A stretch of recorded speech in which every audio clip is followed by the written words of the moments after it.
Today I am making Nutty Tempeh Bites. And so I want to point out there are several different kinds of tempeh you could use. So more traditional, like Light Life, they have tempeh. This is just the original tempeh recipe. Light Life also has a 3-grain tempeh. You could use that. There's a newer one on the market, the hempeh, which is cultured hemp hearts with chickpeas and chia. So you could use that too. It's really up to you, whatever kind of tempeh you want to use. You could make homemade tempeh. My friend Anna texted me this morning that she's making homemade tempeh right now. So that's very cool. So homemade would be good too. So what you're going to do is take 1 container of tempeh, any kind of tempeh you want to use, cut it into about 24 equal pieces, and then steam it for about 10 minutes. So the reason we're doing that is it kind of opens up the tempeh a little bit to be able to absorb more of the flavoring we're going to put on it. So also tempeh to some people can have kind of a bitter taste. And I think it tastes a little bitter sometimes too, but if you steam it, that really helps. So what I've done is taken 12 pieces already and finished some, and then I'll show you with 12 more pieces. So also we're going to be dipping our tempeh into a nutty little seed and nut mixture with some spices, and I'll show you how to do that. Tossing it in your favorite barbecue sauce, and you can use any kind of barbecue sauce you want to use. So you could use homemade, you could use store-bought. I usually use this brand Stubb's Original because I have found it is the lowest in sugar of all barbecue sauces on the market, or you can make your own. So that is totally up to you. This one's pretty good though. So if you see that in stores, give it a try. I think it's in most stores. So give that a try. And it may be just in the South. I don't know. I'm in Montgomery, Alabama, so maybe it's just here. But somebody let me know in the comments if you can find it. If you're not in Montgomery, where do you find it? Because it's really good. So for our nut mixture, we also have a whole cup of your favorite nuts and seeds. So if you are allergic to peanuts, don't use peanuts. If you're allergic to tree nuts, don't use those. So you could use sunflower seeds, hemp seeds, pecans, peanuts, walnuts, pistachios, whatever you want to use. So pick your favorite nut and seed blend. You could use all of one thing if you want. You just all peanuts. That's fine too. What I've done today is used pecans, pistachios, sunflower seeds, and let's see what else is in there, and peanuts. Okay. So I'm putting those into my little chopper. You could use a food processor. That's fine too. I just have this little handy Cuisinart chopper thing. So I'm going to put all of those in my little Cuisinart chopper. And we'll go ahead and make the topping first. And then a mixture of spices. And this is really kind of up to you which spices you want to use. But what I've put in it is garlic powder, onion powder, smoked paprika, cumin, and a dash of cayenne pepper. A little salt and regular black pepper too is great. You could add, if you want to, some nutritional yeast. That would be really good too.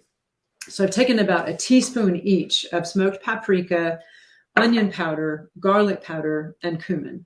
And then maybe 1/4 of a teaspoon of iodized sea salt and black pepper, and just a splash of cayenne pepper, just a little dash of it, which I think I actually dashed too much in here, so ours are going to be a little spicy. So I've mixed all of those seasonings together already, and I'm adding them to this little chopper. And we'll just toss it all in with the nuts and seeds, and put the lid on here. All right, this may make a little bit of noise. You don't want to grind it up so fine that it becomes like dust. So you want it to have a little texture to it still, just nicely ground and mixed together. Let's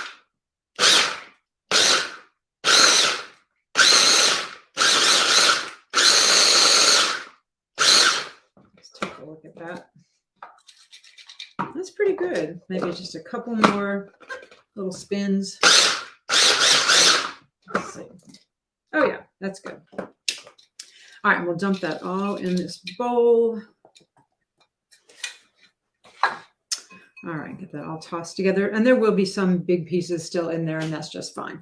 All right, so then we're going to take the tempeh that I've already steamed for 10 minutes, and then we're putting it in a nice hot pan, no oil, just putting it in to kind of toast it lightly on all sides and get it a little bit brown, but it doesn't have to really cook. It's already cooked. It's already steamed. So we're just trying to get it nice and lightly browned on every side. And then while that's browning, let me talk to you a little bit about, I think a few other people have already talked too about Bragg's liquid aminos. You could use coconut aminos. We're only putting a little tiny bit. In fact, you can buy it in a spray bottle. You could buy one of those really big bottles of it and put it in your own spray bottle. And it works pretty well just to spray it onto the finished tempeh. So, and aminos are actually pretty good for you. It is a soy sauce alternative, as it says on the bottle. It's relatively high in sodium, but we're not really even using very much. So, and you could switch to coconut aminos too. That's fine. You could also use a low sodium soy sauce, and that would work perfectly well too. All right. So these are browning, just getting lightly toasted on all sides.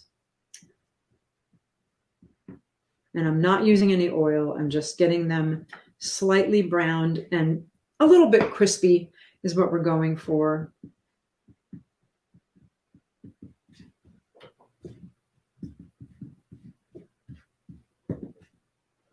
Okay, and then while those are browning, we'll talk about the last piece of this, which is pickled okra, which is just a super nice addition to this. So I have some whole pickled okra. We'll go ahead and cut that up into, I'm going to take the stem off and then just cut it into a few big pieces, toss it aside. Okay, and then we'll be topping it. So this recipe actually came from one of my fellow Food for Life instructors here in Montgomery, Barry Levin. This is a recipe actually from her son and his girlfriend, who they came up with it. I've adapted it a little bit to be without oil and a little lower in sodium, but it's their recipe. So thanks, Jason and Jane, for this great recipe. And those are starting to get browned and toasty. Okay, and then once they've gotten slightly toasted on every side, they look pretty good. Okay. And like I said, no oil, just lightly toasting them. You could do this in an air fryer too, actually. So you could toss these into your air fryer, maybe 350, 360 for about five or 6 minutes. It wouldn't take long to get them toasted and crispy on the outside. So you could do that too. If you have an air fryer and you want to try that instead, go for it. I think that would be really good. I might try that next time. These have been a big hit at a lot of different parties, showers, things that we've served them at.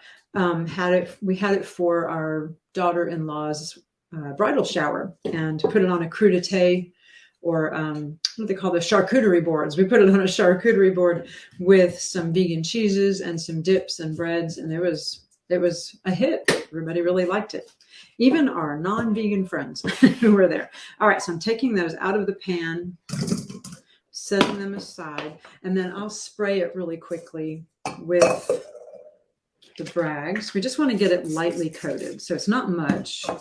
Toss it around a little bit. There we go. That's plenty, really. And then we'll stir in some barbecue sauce. So this is some of that Stubb's original flavored barbecue sauce. So really just enough to coat. And I think the recipe that I sent, so you can see the recipe on our Facebook page, it probably has a little too much barbecue sauce. You probably really don't need as much as the recipe says, but you'll just toss it around a little bit and get all of the pieces nicely coated.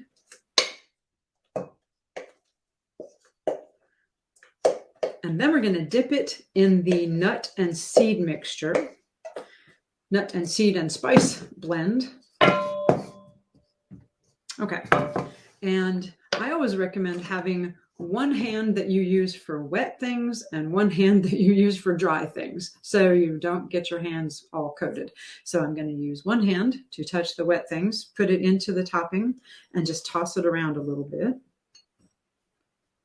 That looks pretty good. Set that aside. We'll just get a few of them so I can give you the idea. I'm not going to do all of these because you can figure out what I'm talking about here. All right, so we'll set that here. We have just a couple of them, and I have these already cut up pieces of okra. So we'll put a piece of okra on top and then secure it with a toothpick. Get a couple of these. That one's pretty. And add it to our tray. And then I already have a bunch of them done. So these are so pretty, aren't they? And really, really good. Very Southern, I think, with the nuts and the seeds of the tempeh, but the barbecue sauce and the pickled okra. That makes it a really Southern appetizer. So give it a try. I was a little hesitant at first. I thought that sounds kind of like a strange appetizer, but they're really, really good. And I know my husband would like one, and I'm going to hand one to him. Hey, thank you for watching. Click at the top for videos that we have found to be very important. Click at the bottom right to see one of our featured videos. Please subscribe to our channel by clicking our icon at the center of the screen. And turn on notifications so that you can get our videos when the fruits and vegetables featured in that video are in season and at their best. See you next time.